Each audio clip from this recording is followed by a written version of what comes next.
আমাদের কম্পিটিশন হবে কে কত ভালো কাজ করি, আমাদের ভালো কাজের জনমূল্যায়ন কাজের কম্পিটিটর হবে। তাহলে বিএনপির যে জনপ্রিয়তা দেখতেছেন, এই জনপ্রিয়তা ডক্টর ইউনূস সাহেব এনসিপিতে চলে যাবে। আজকে এই সরকারের প্রথম এবং প্রধান দায়িত্ব ছিল নট সংস্কার। সংস্কারের জন্য ওনারা কেউ ওনাকে বসায় নাই, কিন্তু ওনাদের বসাইছে ফ্যাসিস্ট শেখ হাসিনা, তার আমলের দুর্নীতি, অন্যায়, অবিচার, হত্যাকাণ্ড, এগুলার বিচার করার জন্য। ওয়াকারকে বাংলাদেশের কয়েকজন লোক চিনে, সেটা প্রধান হওয়ার পরে ওনাকে অনেকে চিনেছে। আর ডক্টর ইউনূস সাহেব আমাকে বেদবি মাফ করে বাংলাদেশের চেয়ে বেশি মানুষ তাকে চিনে, তার জন্য বাংলাদেশকে চিনে। আমরা ওনার সাফল্য সবসময় কামনা করি, তাই বলে যে ওনার সমালোচনা করবো না তা না, তাই বলে যে ওনাকে সমালোচনার মাধ্যমে দিক নির্দেশনা দেবো তা না। যেমন আশিক চৌধুরী আপনার সাথে ক্যাডেট করেছিল, আজকে বাংলাদেশের প্রত্যেকটা ইয়াং ছেলে উৎসাহিত হয়েছে, যে একটা মেজর কথা বলেছে, আমাদের রাজনীতি মাথা থেকে কেউ এটা আসে নাই। 2014-তে যখন আমি ইংল্যান্ড থেকে বারেটলা করে এয়ারপোর্টে আসি, এয়ারপোর্ট থেকে আমাকে অ্যারেস্ট করেছিল সেই বিখ্যাত শামসুদ্দিন মানিক, হয়তো আপনার নলেজ এটা নাই। এবং আমি কয়েকবার কন্টেম্পটের শিকার হয়েছি। আওয়ামী লীগ পিরিয়ডে প্রায় পার্মানেন্টলি আমি আমার ওকালতি ডিভার্ট করে রাখা হয়েছিল, এবং হাইকোর্টে একমাত্র লোক আমি এই দুর্নীতির বিরুদ্ধে কথা বলে কন্টেম্প খেয়েছি। কিছুদিন আগে কন্টেম্প আমার বিরুদ্ধে থেকে উদ্যোগ করা হয়েছে। আমি কি একটা কথা বলতে পারি আশরাফ ভাই? জি প্লিজ বলেন। আমি আপনার শ্রদ্ধা রেখে বলছি যে যতবার আমরা নির্বাচনের কথা বলছি, ধরেন বড় রাজনৈতিক দল তো বিএনপি, একটা গণতান্ত্রিক রাজনৈতিক দল, ঠিক আছে না? জি। তো ওনারা কেন কাউন্সিল করছে না? ওনার জেলায় জেলায় কেন কাউন্সিল হচ্ছে না? একটা গণতান্ত্রিক রাজনৈতিক দলের কালচার কি, যে সে নিজের দলে নির্বাচন করে গণতন্ত্র নিয়ে আসবে, গণতান্ত্রিক ভাবে তার দলে কাউন্সিল হবে, জেলায় কাউন্সিল হবে, উপজেলায় কাউন্সিল হবে, যেখানে ভোটের মাধ্যমে দলের নেতা কর্মীরা দলের সভাপতি সেক্রেটারি নির্বাচন করবেন। কোন জেলায় এই 5-6 মাসে কোন জেলায় ভোটের মাধ্যমে একটা কাউন্সিল হয়েছে বলেন? আচ্ছা, সরি টু এই কথার উত্তর দেওয়ার আগে আমি আমার বোনকে একটু আহত করি। আমার আপনি করেন না বিএনপির ব্যাপারটা তো আপনি জানেন। আমি তো দিতে পারবো না। আমাদের 1 মাস আগে আমাদের বর্ধিত সভা গিয়েছে, এবং আমরা গণতান্ত্রিক উপায়ে একদম তৃণমূল থেকে আমরা কিন্তু নেতা নির্বাচন করছি, এবং আমি যেহেতু তৃণমূলের নেত্রী আমি জানি যে আমরা কিভাবে নির্বাচন করছি। আপনারা আমাদের সাংগঠনিক উপায়গুলো না দেখে আপনারা দেশের জন্য কিছু করেন। আপনি তো আওয়ামী লীগের মতো আমার সরকার, আমার নেতা কোথায় আছে এগুলো নিয়ে টানছেন। আমরা এখানে বসেছি কেন? আমরা এখানে বসেছি ওই যে আশা ভাইকে একটু শেষ করতে দেন, তারপরে আপনার কাছে আসবো। আমি আপনি যত মাঝখানে ইন্টারফেয়ার করছেন অনিচ্ছা সত্ত্বেও বলি, আমি খুবই সরি।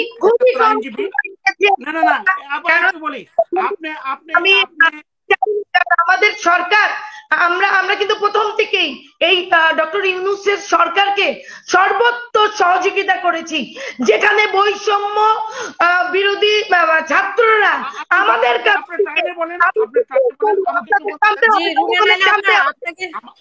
আমরা কিন্তু সহযোগিতা করেছি যখন আনসার চলে আসছিল। শুনবো রুনা লায়লা, আপনার প্রাণে আপনি সব কথা বলেন, কিন্তু আমি অত্যন্ত দুঃখিত আপনি আসলে আজকে কাকে রিপ্রেজেন্ট করছেন। একজন আইনজীবী হিসাবে আমি নিজেকে মনে করি আপনি সরকারি অফিসে, অ্যাটর্নি জেনারেল অফিসে অ্যাসিস্ট্যান্ট অ্যাটর্নি জেনারেল, আপনি সাংগঠনিক কথা বলবেন। আপনি তো আপনি একটা দলকে রিপ্রেজেন্ট করতে চান, আপনি করতে বলতে দেন প্লিজ। আইনজীবীদের বৈশিষ্ট্য হচ্ছে আমি যখন বলবো আপনি শুনবেন, আপনি যখন বলবেন আমি শুনবেন। This is the reciprocal should be here. তো এখন হচ্ছে যে আপনি তো অ্যাটর্নি জেনারেলের একজন অ্যাসিস্ট্যান্ট অ্যাটর্নি জেনারেল, আমাদের অনারেবল অ্যাটর্নি জেনারেল অ্যাসিস্ট্যান্ট। আপনি তো এখানে একটা রাজনীতি দলকে রিপ্রেজেন্ট করতে পারেন না, ডিফেন্ডও করতে পারেন না। আপনি যদি করতে চান আপনি দয়া করে ওখান থেকে বেরিয়ে এসে করেন, নয় এটা আমাদের একটা ব্যাড ফিল্টার মানুষের কাছে চলে যায়। আপনি সরি যে এটা আপনাকে বলতে হলো, কারণ আপনি ওইভাবে না বললে আমি হয়তো বলতাম, উনি আমাকে কোশ্চেন করছে আমি উত্তরটা দিতাম। আপনি আমার কোশ্চেনের উত্তরটা নিয়ে গেছেন দেখে আমি আপনাকে বলতে বাধ্য হলাম যে অ্যাসিস্ট্যান্ট অ্যাটর্নি জেনারেল অফিসে পোস্ট কল করে আপনি রাজনীতির দলকে রিপ্রেজেন্ট করতে পারেন না। আমাদের এখানে অবশ্যই পরিবর্তন হতে হবে। আশরাফ ভাই আমি আপনাকে আপনার কথার উত্তর দেইনি। আমার টার্নে উনি আমার সাথে কথা বলতেছিল এবং আমার কাছে অনুমতি আপনি লিখে রাখেন, আপনি পরে বলেন। আমরা সমালোচনা করব কনস্ট্রাকটিভ, যাতে দেশ জাতি কিছু যায়। আমি যে কথা কিছু বলি না কেন, আমি কিন্তু একটা ওয়ে আউট ফিনিশিং দিই। আমি আমার আনোয়ার ভাইয়ের কথা, টুটুল ভাইয়ের কথা আবার কিছু কথা বলি, যে আপনি গ্রামীণ ব্যাংকের কথা বলছেন, আপনি একটু হিসাব করেন তো ইউনূস সাহেব গ্রামীণ ব্যাংকের কতজন উপদেষ্টা নিয়োগ দিয়েছেন? আপনার কাছে আমার কোশ্চেন, আপনার কাছে আমি বিনীত কোশ্চেন করতে চাই, উনি চিটাগাং এবং কুমিল্লা এলাকার কতজন উপদেষ্টাকে নিয়েছেন? বৈষম্য বিরোধী আন্দোলনে আমার আবু সাইদ মারা গেল রংপুরে একটা উপদেষ্টা আপনি দেখেন এখানে আছে কিনা? রংপুরে একটা সাংবাদিক যার পায়ের জুতা সবসময় হারিয়ে যেত, তার মা একটা এডুকেটেড মহিলা, তার মৃত্যু রাশির সাথে জুতাটা গেছে, ওই মহিলা উপদেষ্টা হওয়ার মতো যোগ্যতা রাখে, আপনি তাকে কোথায় রেখেছেন? আজকে আপনি রাজনীতি দলের কথা বলবেন, আমাদের কম্পিটিশন হবে কে কত ভালো কাজ করি, আমাদের ভালো কাজের জনমূল্যায়ন কাজের কম্পিটিটর হবে। তাহলে বিএনপির যে জনপ্রিয়তা দেখতেছেন, এই জনপ্রিয়তা ডক্টর ইউনূস সাহেব এনসিপিতে চলে যাবে।